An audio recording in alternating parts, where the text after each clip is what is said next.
Vamos ler aqui a sexta parte do vídeo, né? A sexta. Não mais eu, mas Cristo, né?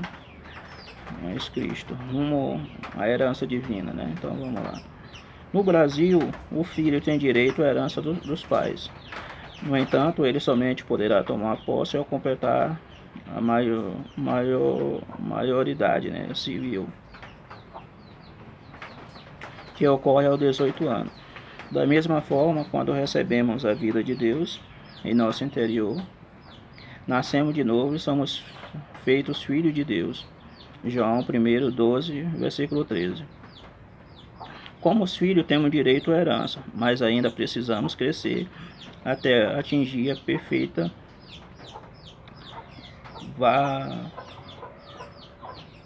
varonilidade para governar com Cristo o mundo vindouro. Efésios 4:3 e Romanos 8:17. Seguir a direção do Espírito Santo. Paulo e Barnabé em Antioquia aprenderam a servir ao Senhor e fazer a sua vontade no Espírito, orando, jejuando, invocando o nome dele. Embora as igrejas na Galácia tenham começado no Espírito, não muito tempo depois, judaizantes provenientes de Jerusalém surgiram-se dizendo que se necessário circuncidar os gentios convertidos, determinando-lhe que observasse a lei de Moisés. Atos 15, 1 ao 5. Já naquele momento, a situação espiritual da igreja em Jerusalém era um tanto misturada com as tradições e ordenâncias do Antigo Testamento, a fim de mostrar aos Gálatas que Jerusalém não era uma matriz.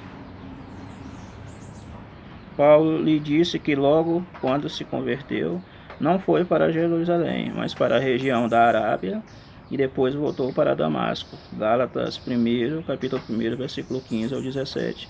Somente 3 anos depois,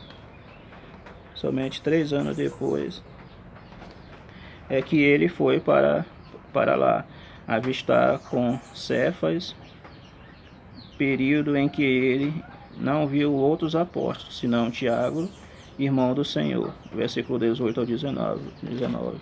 Cefas significa Pedro, né? Ele viu Pedro.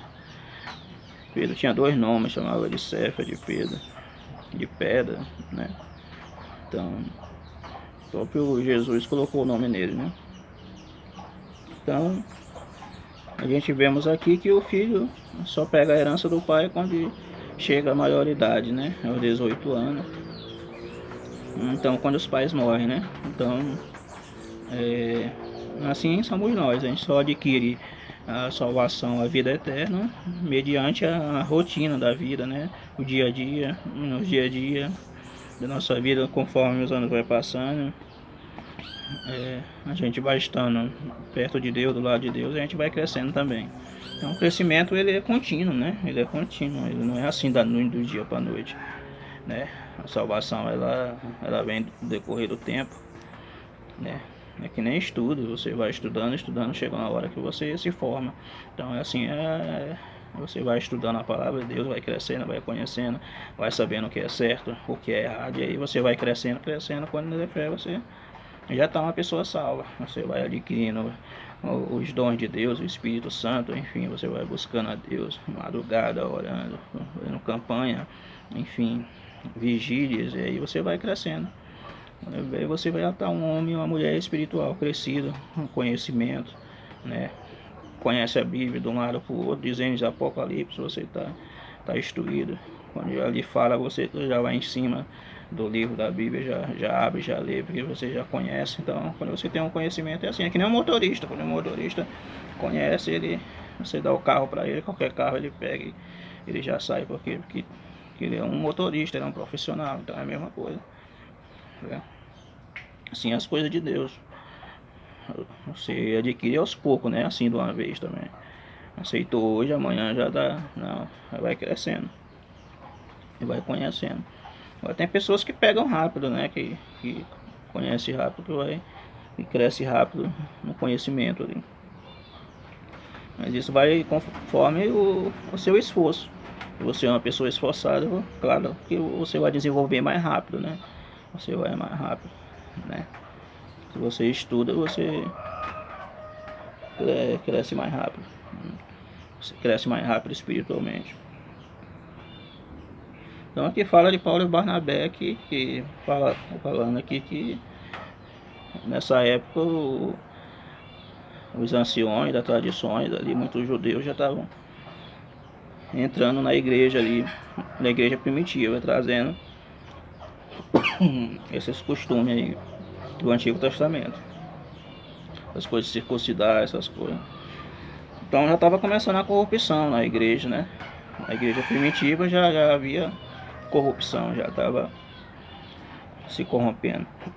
Não durou muito, foi destruído o templo em Jerusalém, né? E os irmãos foram dispersos.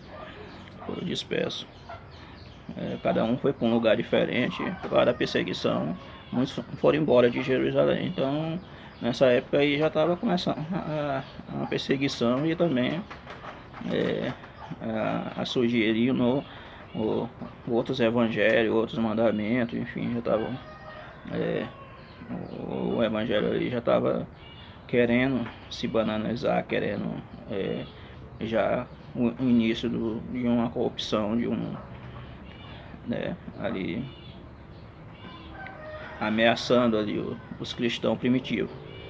Então já havia uma ameaça ali de como é que se diz, como é que fala, desobediência de outros ensinos, né? Paulo mesmo disse que quando ele fosse embora ia vir muitos lobos, muitos falsos profetas. Naquela época já tinha, imagine hoje, né? Imagine hoje como é que tá.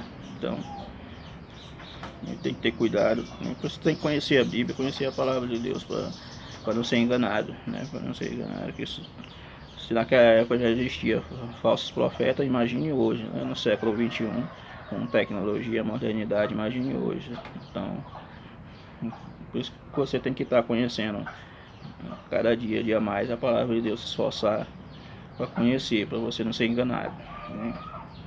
14 anos depois disso, insatisfeito com a atitude dos judaizantes entre as igrejas dos gentios, Paulo subiu a Jerusalém juntamente com Barnabé e Tito, capítulo 2 e versículo 1, e apresentou-lhe o evangelho que pregava.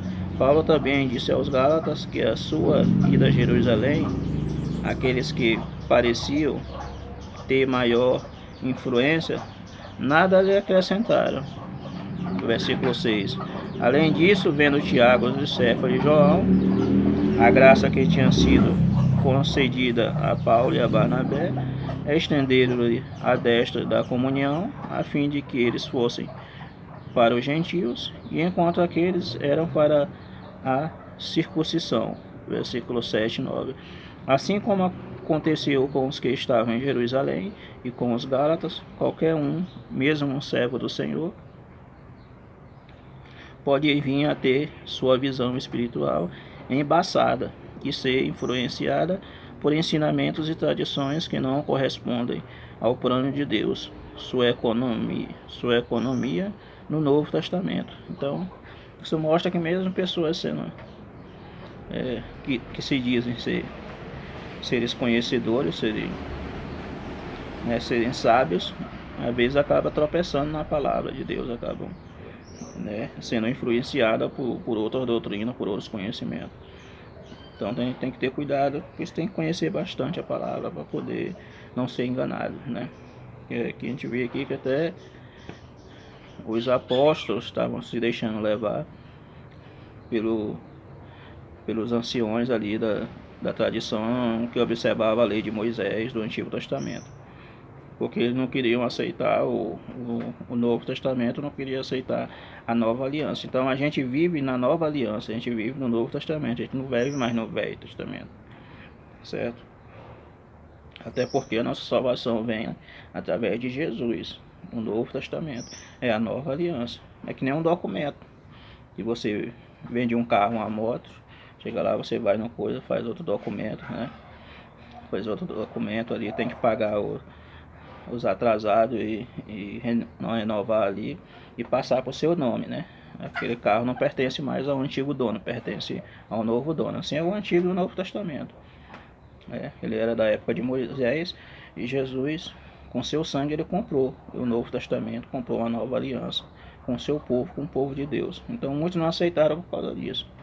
Não, esse observa Abraão, Moisés, a lei de Moisés, os profetas, então eles não aceitavam Jesus.